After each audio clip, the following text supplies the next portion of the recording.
Hello students, welcome back to Data Communication video lecturing sessions. The third module is all about bandwidth utilization, multiplexing and spread spectrum concept.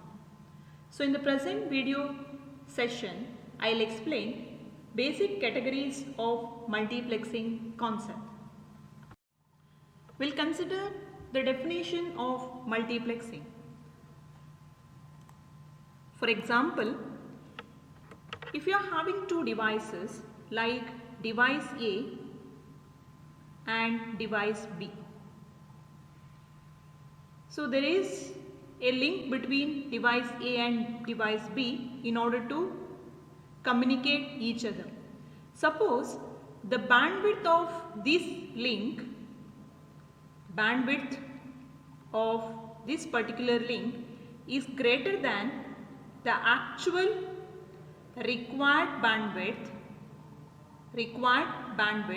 in order to do the communications between device A and B. In such instant, the bandwidth can be shared. That means the bandwidth of the medium is greater than the actual bandwidth required of those two devices, then the link can be shared. Multiplexing allows the transmission of multiple signals across a single link. Across a single link. Here, n lines can share the bandwidth of one link. So the diagram shows how we can perform multiplexing and demultiplexing operations. So here we can observe that we are having n input lines, and those n input lines or else multiple streams can be combined into one stream, and that one stream can be traveled through the given link. And across the demultiplexing block, once again the single stream or one stream can be separated into multiple streams. So we can say that n lines can share the bandwidth of one link. So here we are having one link and n channels. So this block is called as multiplexing block and this block is called as demultiplexing block. Here the multiplexer block, it will convert n to 1, and demultiplexer block, it will convert 1 to n output lines. So we are having different multiplexing techniques, like the first one is frequency division multiplexing. So in short, we can call it as FDM. The first method is called as frequency division multiplexing. The second method or technique is called as wavelength division multiplexing or WDM, and the third technique is time division multiplexing or else TDM. So FDM and WDM can be used for analog signal, and TDM can be used if the given input signal is digital one. Digital signal. That means, suppose if you are having analog signal and we have to use TDM technique, means the analog signal need to be converted into digital, and then we can make use of TDM concept. So even in the case of FDM and WDM, suppose we have the input as digital, but we have to make use of either frequency division multiplexing or wavelength division multiplexing. So in such instant, we have to convert digital signal into analog signal. Then only we can use WDM and FDM multiplexing techniques. So the diagram shows the multiplexing techniques like frequency division multiplexing, wavelength division multiplexing and time division multiplexing. So FDM and WDM can be used for analog signal, and the time division multiplexing or TDM can be used if the given signal is digital signal. So first we'll take frequency division multiplexing. So the frequency division multiplexing or FDM is an analog technique. So that can be considered whenever the bandwidth of the link is greater than the combined bandwidth of the signals which is to be transmitted. So in such instant, the bandwidth can be shared among the devices. Frequency division multiplexing. In the case of frequency division multiplexing, we can consider n input lines along with multiplexer block and demultiplexer block. In the case of FDM, input signal is modulated as different carrier frequency signals. So those different carrier frequency signals can be combined into one signal, and that respective one signal can be transmitted through the link. So here we can make use of some unused frequency band in order to avoid the interference among the channels. So the channels are separated by strips of unused bandwidth, and that is called as guard band. Unused frequency band can be considered between the channel, and that is called as guard band. So this guard band, it will avoid overlapping as well as interferences between the channels. So now we'll take multiplexing process. In the case of multiplexing concept, initially the source will generate the similar frequency range signal. So now the multiplexer will receive those set of similar frequency range signals, and it will modulate those similar frequency range signals into different carrier frequency signals. So here we can observe that we are having the baseband analog signals as input, and now the modulator, it will modulate the signals with different carrier frequency signals like F1, F2 and F3.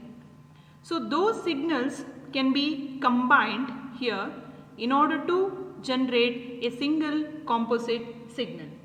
So this single composite signal can be sent out over a media link. So demultiplexing process is the reverse operation of multiplexing process. So in the case of multiplexing process, so we have to get back our original input signal or baseband analog signal from the composite signal. So here we can clearly observe that initially the filtering process can be considered. After filtering process, these filters can decompose the multiplexed signal, that is the composite signals, into the respective the component signals. So the single component signals can be extracted from the composite signals, and it can be given into the demodulator block. So these individual component signals can be given into the modulator block, and the modulator block separates the carrier signals from the composite signals or component signals. So demodulator will extract the carrier signals from the component signals. So the carrier signal F1 can be extracted over here. So next is carrier signal F2, carrier signal with frequency F2, carrier signal with frequency F3. So finally, the carrier signals can be extracted by the demodulator block from the component signals, and that can be passed through as the output in order to get back our original baseband analog signal. So this is the actual output of the demultiplexer block. The composite signal is converted into the actual original three different signals. Those are nothing but signal 1, signal 2 and signal 3.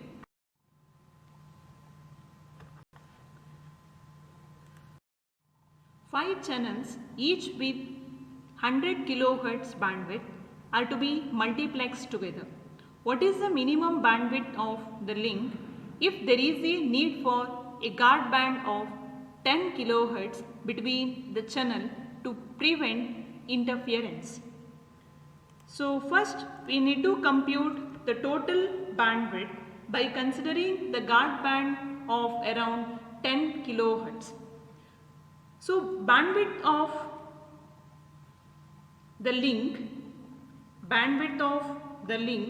can be computed as sum of bandwidths of different channels, like bandwidth 1 plus bandwidth 2 plus bandwidth 3 plus bandwidth 4 plus bandwidth 5.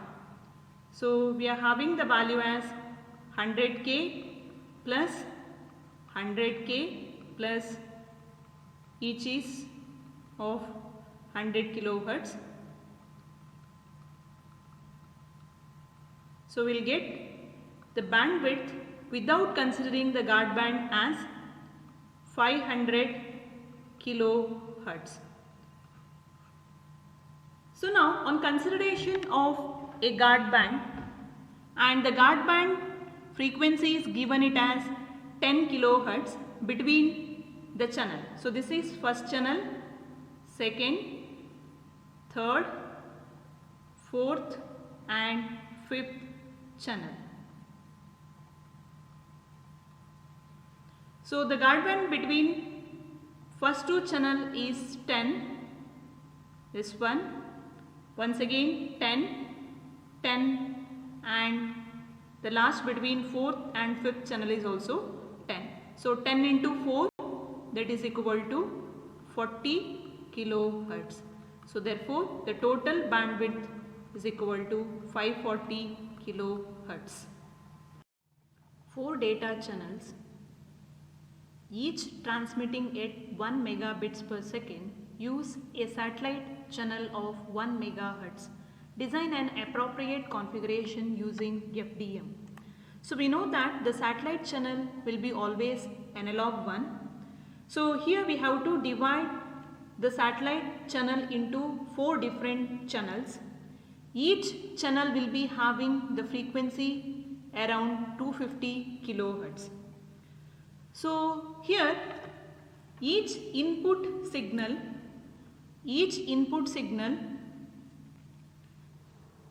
with the data rate of 1 megabits per second, which is digital 1. So now since the satellite channel is analog 1, so we have to convert the digital to analog conversion. So here we can make use of QAM concept to convert digital to analog conversion by assuming that 1 megabits per second is modulated so that each 4 bits is modulated to 1 hertz. 4 bits can be modulated in 1 hertz. So for example, if you are having 1 mega divided by 4, so we can get 250 kilohertz. So now after modulation we can have 4 different input signals to FDM as 250 kilohertz analog signal. So that can be combined here using FDM concept to get the output of FDM as 1 megahertz, which can be used by the satellite channel. The analog carrier system. The system which can be used by the telephone company consisting of groups, supergroups, master groups and jumbo group. Initially, in the case of analog hierarchy, 12 voice channels are combined in order to create a single group, and each voice channel has the frequency of 4 kilohertz.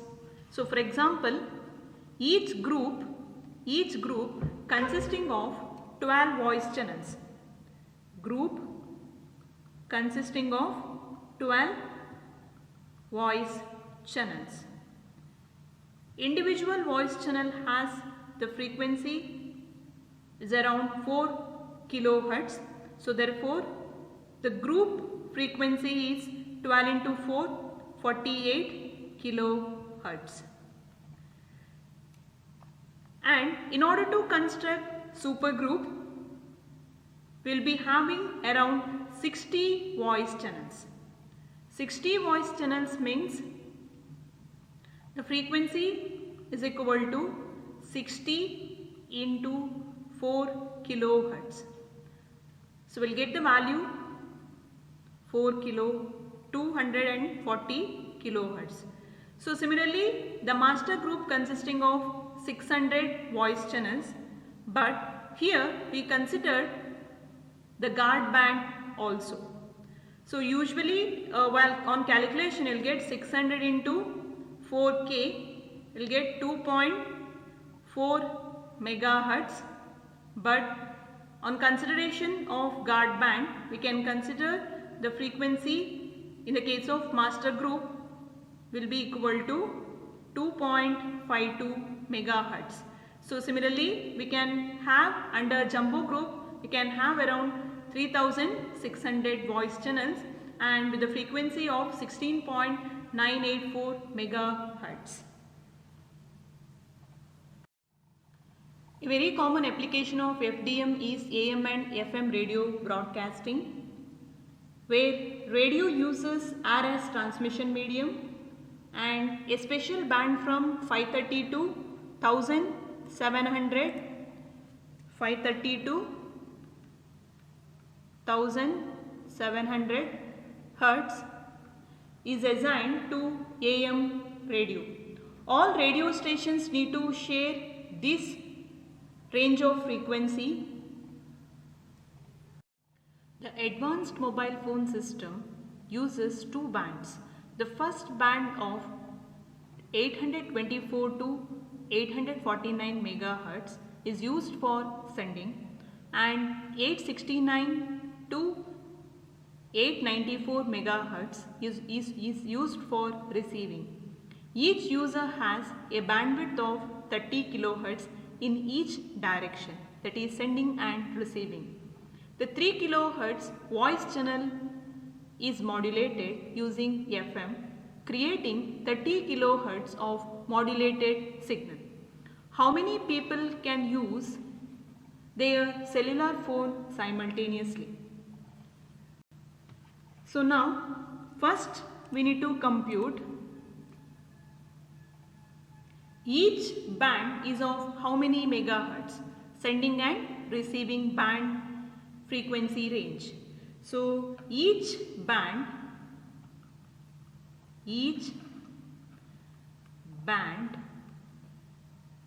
capacity is equal to, I can compute 849 megahertz minus 824 megahertz. We will get the value as 25 megahertz. So now we know the bandwidth of the channel is given as bandwidth is equal to 30 kilohertz. So now we have to compute total number of channels. Total number of channels equal to 250 megahertz divided by 30 kilohertz. So we'll get the value as 833.33 and we can approximate into even number, that is 832. Therefore, the total number of channels within the system will be around 832 channels. So now, out of these 832 channels, we need to preserve around 42 channels for control purpose. So therefore, remaining channels which can be available for cellular telephone users, that is equal to total number of channels minus number of channels required for controlling purpose. So that is 832 minus 42, that is equal to 790 channels are available for users. For any queries, please mail me at sadhana.b@canaraengineering.in. Thank you.